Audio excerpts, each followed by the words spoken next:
दोस्तों, आप लोगों ने नदिया के पार फिल्म तो देखी होगी।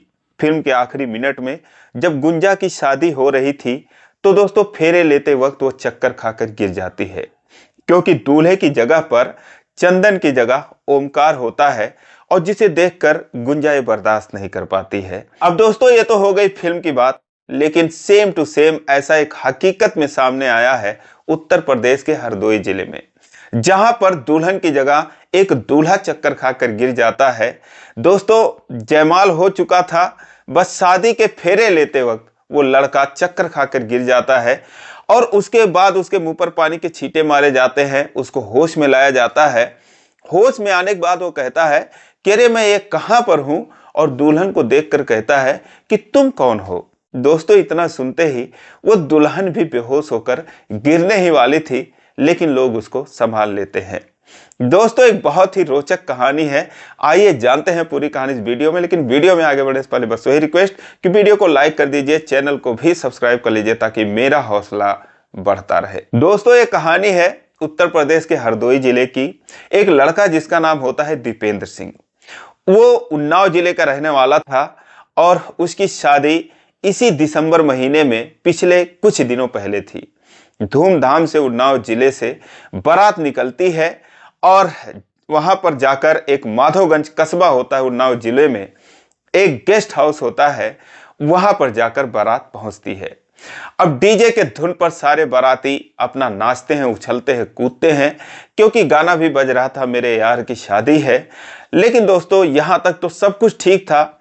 जो दूल्हा दीपेंद्र सिंह था उसको कोई परेशानी नहीं थी। फिलहाल दोस्तों, कुछ देर में जो है द्वार पूजा होता है। लड़की के घर वाले बारातियों का माला पहनाकर स्वागत करते हैं।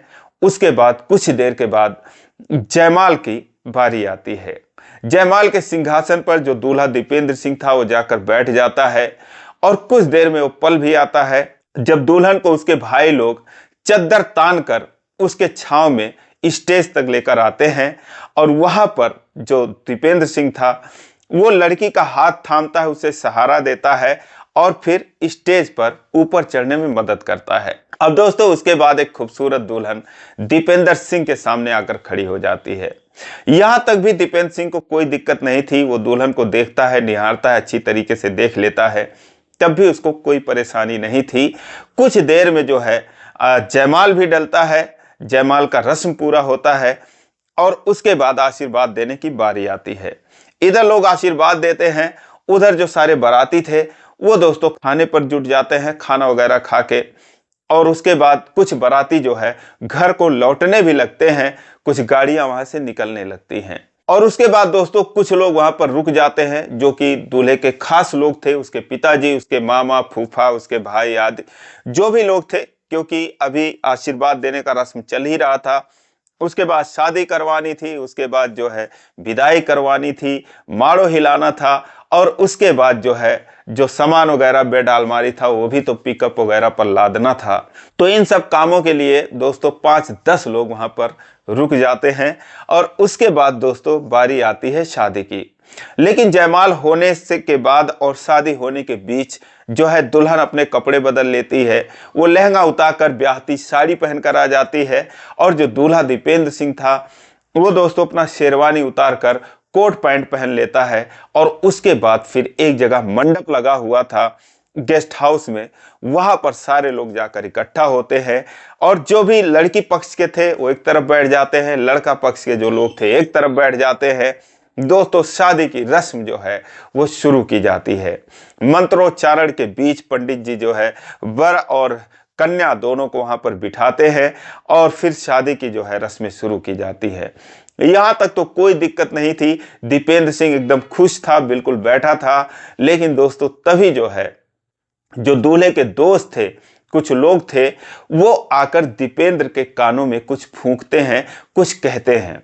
अब जैसे ही वो लोग ये बात कहते हैं तो दोस्तों दीपेंद्र सिंह जो था एकदम डिस्टर्ब हो जाता है। दोस्तों, दिसंबर का महीना था, जहां पर बहुत ज्यादा ठंड थी, वहीं पर दीपेंद्र सिंह को पसीना होने लगता है। वो इतना परेशान हो जाता है, लेकिन अपनी परेशानी किसी को बता नहीं पा रहा था। किसी तरीके से जो है शादी की जो रस्में थी उसको पूरा करने की कोशिश कर रहा था। लेकिन दोस्तों मन ही मन जो है उसे एक चीज खाए जा रही थी, उसकी हिम्मत जवाब दे रही थी। उसके बाद पंडित जी किसी काम के लिए उसको लड़की के साथ खड़ा करते हैं। अब दोस्तों यहीं से जो है दीपेंद्र सिंह वो लड़खड़ाने लगता है, अपना संतुलन खो देता है और फिर धड़ाम से वहीं पर गिर जाता है। जैसे ही वो गिरता है दोस्तों, चीख पुकार मच जाती है। लड़के पक्ष वाले, लड़की पक्ष वाले जो कि आराम से बैठे थे, सुकून से बैठे थे, शादी देख रहे थे, वो घबरा जाते हैं, उठकर खड़े हो जाते हैं, दौड़कर वहां पर पहुंचते हैं उसके पास और उसको संभालते हैं, पूछते हैं क्या हुआ क्या हुआ, क्या बात हो गई। किसी ने कहा कि लगता है कोई बीमारी है, किसी ने कहा कि नाटक कर रहा है, किसी ने कहा सुबह से कुछ खाया नहीं है इसीलिए चक्कर आ गया होगा। तभी दोस्तों लड़की पक्ष की तरफ से एक आदमी था, वो बोलता है कि अरे इसके दोस्तों को पकड़ो, उन्हीं ने कुछ कान में कुछ आके इससे बोला है और तभी से जो है इसकी हालत खराब होनी शुरू हुई है। अब दोस्तों सारे लोग जो है वहीं पर मौजूद थे, उनसे पूछा जाता है क्या बोला तुमने, क्या बोल दिया इसको कि इनकी ऐसी हालत हो गई। अब दोस्तों जो उसके दोस्त थे वो भी घबरा जाते हैं और उसके बाद वो लड़के को होश में लाने की कोशिश करते हैं। औरतें जो है चिल्ला रही थी लेकिन जो जेंट्स लोग थे उनको बिठाते हैं, शांत कराते हैं।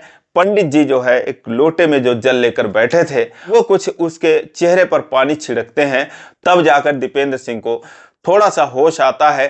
होश में आने के बाद दोस्तों उठकर बैठ जाता है और उसके बाद वो बोलता है कि मैं कहाँ पर हूँ, और लड़की को देखता है, दुल्हन को देखता है, बोलता है कि तुम कौन हो। अब दोस्तों इतना सुनने के बाद जो लड़की थी, दुल्हन थी, उसे भी चक्कर आने लगते हैं दोस्तों, वो भी बेहोश होने लगती है, लेकिन फिर किसी तरीके से खुद को संभालती है, सोचती है कि अरे जयमाल हो गया इसके साथ, और उसके बाद ये कह रहा है कि मैं कौन हूँ। अब दोस्तों जब वो होश में आता है तो लोगों के दिल में थोड़ी तसल्ली आती है, उससे जानने की कोशिश करते हैं कि आखिर हुआ क्या है। उससे पूछते हैं क्या हुआ, तुम्हारी तबीयत तो सही है। अब दोस्तों कुछ नहीं बोल रहा था। अब उससे तरह तरह की लोग बातें पूछ रहे थे। तभी दोस्तों उसका जो एक दोस्त था वो उससे बोलता है कि अरे बोलता क्यों नहीं है, वो मर जाएगी तब बोलेगा क्या। अब सब लोग बोलते हैं भाई कौन मर जाएगी, तुम कैसी बात कर रहे हो। तो बोलता है कि इसकी एक गर्लफ्रेंड है और वो कह रही है कि जब इसकी शादी जैसे ही होगी वो अपनी जान दे देगी। अब सारे लोग ये बात सुनकर सन्न रह जाते हैं। जो दुल्हन थी वो भी भौचक्की रह जाती है और उसके बाद खुद से ही जो उसका गठबंधन हुआ था अपने हाथ से वो गांठ खोल देती है और उसके बाद वो घर में चली जाती है। अब सब लोग बोलते हैं कि कौन सी गर्लफ्रेंड है, कहाँ पर है, क्या बात है। तो उसका दोस्त बताता है, वीडियो कॉल पर सब कुछ दिखाता है कि देखो सारी तैयारी करके वो बैठी है। दोस्तों उसने सारा कुछ तैयारी कर लिया था और वो कह रही थी कि जैसे इनकी शादी होगी मैं अपनी जान दे दूंगी। अब सारे लोग जो है उस लड़की से बात करते हैं, उसको समझाने की कोशिश करते हैं, लेकिन वो बात को समझ नहीं रही थी, मानती नहीं है। बोलती है कोई बात नहीं, मैं आप लोगों पर कोई केस वगैरह नहीं कर रही हूँ, बस मैं तो ये इनको बताना चाह रही हूँ कि जैसे ये शादी करेंगे, क्योंकि हम लोगों ने एक दूसरे से वादा किया था कि हम दोनों एक दूसरे के साथ ही शादी करेंगे और अगर किसी कारण बस जुदा हो जाते हैं तो अपनी जान दे देंगे। तो इनकी तो शादी हो रही है, अपनी दुनिया बसा रहे हैं, लेकिन मैं इसको बर्दाश्त नहीं कर सकती, मैं अपनी जान दे दूंगी। अब दोस्तों किसी के समझ में नहीं आ रहा था करे तो क्या करे, लेकिन फिलहाल अब लड़की पक्ष वाले जो लोग थे वो कहते हैं कि भाई ये कौन सी बात है, लड़के वालों ने हमारे साथ धोखा किया है। वो दीपेंद्र से पूछते हैं कि तुम क्या कह रहे हो, तुम क्यों कुछ नहीं बोलते हो। तो कहता है कि मैं तो हालात के हाथों मजबूर हूं, मैं क्या कहूं, मैं उसको मरते हुए नहीं देख सकता, इसीलिए मैं ये शादी नहीं कर सकता। अब दोस्तों इतना सुनते ही जो लड़की पक्ष वाले थे वो बौखला जाते हैं।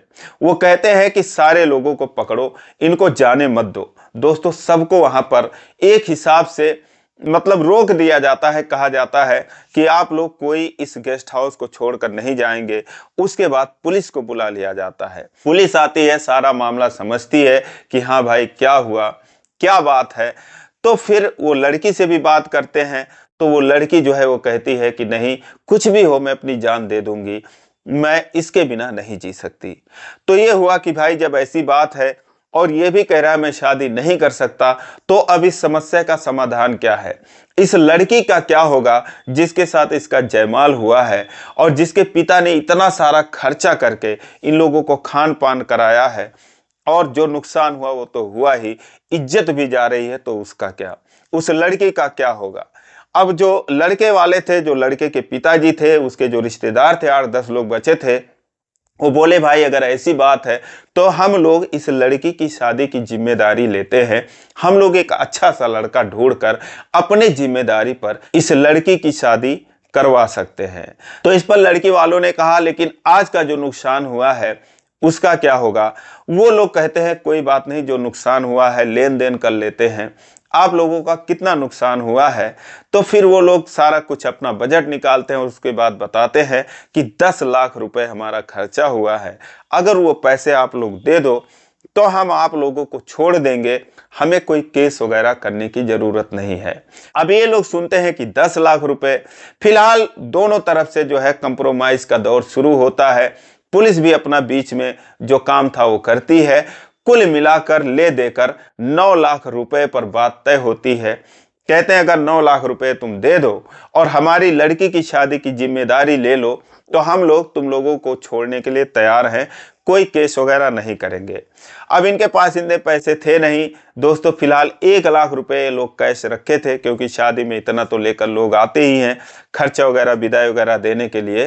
तो 1 लाख रुपया देते हैं और 4-4 लाख रुपए का 2 चेक देते हैं लड़की के घर वालों को और कहते हैं कि भाई साहब आप लोग केस नहीं कर रहे हैं, वही बहुत बड़ी बात है।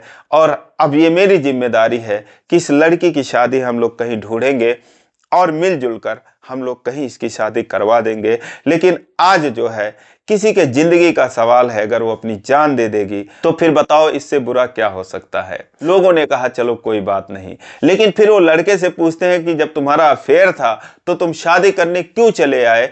तो बोलता था कि मैं नहीं जानता था कि वो वाकई में जान दे देगी।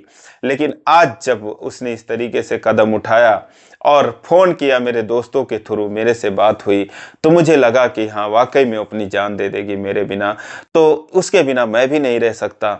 और दोस्तों इस तरीके से फिर उन लोगों में समझौता होता है। तो दोस्तों ये रही कहानी। अब उन लोगों की शादी कब होगी ये देखने वाली बात है, और उस लड़की की शादी कब होगी, कैसे होगी, ये भी देखने वाली बात है। दोस्तों फिलहाल ये कहानी आपको कैसी लगी आप कमेंट करके ज़रूर बताएं। और आज तक के लिए बस इतना ही, फिर मिलेंगे अगले वीडियो में, तब तक के लिए जय हिंद।